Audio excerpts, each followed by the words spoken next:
បងប្អូនបើចង់ចំណេញលុយ5ទៅ60000ក្នុងការបាញ់ថ្នាំស្មៅកុំភ្លេចមើលវីដេអូនេះអានេះថ្នាំដែលខ្ញុំបាញ់កាលពីម្សិលមិញណាបងប្អូនដែលតែខ្ញុំលាយ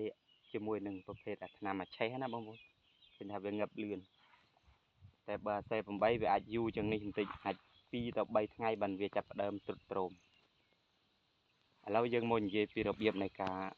លាយថ្នាំទាំងអស់គ្នាបងប្អូនព្រោះបើយើងមិនលាយទេប្រភេទដំណាំទាំងអស់នេះវាមិនចំណេញប្រមាណទេបងប្អូនតែយើងចេះវិធីក្នុងការកែច្នៃផ្សំបន្ថែមតែវាអាចបានផលគ្រាន់បងប្អូនចាស់ទេចុះលុយខ្លាំងណាស់បាញ់ម្ដង10 20ម៉ឺនបើសិនណាគេធ្វើច្រើនអស់រឹបតាលៀនណាបងប្អូនឥឡូវរបៀបនៃការលាយបងប្អូនអាចប្រើថ្នាំប្រភេទអាឆេះក៏បានសេ8ក៏បានបងប្អូនទិញថ្នាំគេមក10មកក្នុងមួយ10នោះវាអាច5ទៅ6លីត្របងប្អូនតាមប្រភេទកដុងណាបងប្អូនកដុងខ្លះដាក់បានតែ4លីត្រជាងឬក៏5លីត្រយើងទិញមកអាចទិញជីអរ៉េ2គីឡូអំបិល2គីឡូសាប៊ូលាងចានបងប្អូនកុំភ្លេចសាប៊ូលាងចានអាចដាក់2កញ្ចប់ឬក៏3កញ្ចប់ក៏បាន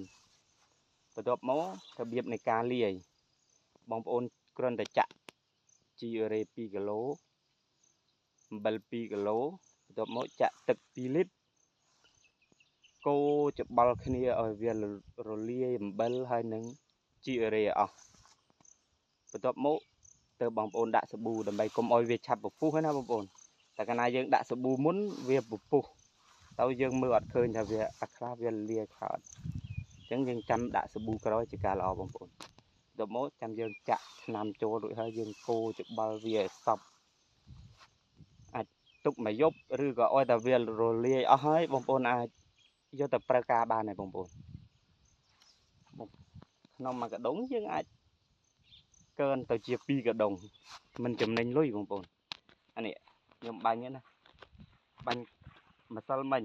ព្រោះអាឆេះវាក្រហមលឿនវាឆាប់ងឹបលឿនណាយើងអាចលាយបាញ់ហ្នឹងនេះអានេះសល់លុយបាត់បងប្អូនងាយតែយើងចេះកែច្នៃបន្ថែមចាស់ទេអត់មានបានចំណេញទេបងប្អូនអើយធ្វើការងារចេះអូខេវីដេអូខ្ញុំក៏មានតែប៉ុណ្្នឹងឯងបងប្អូន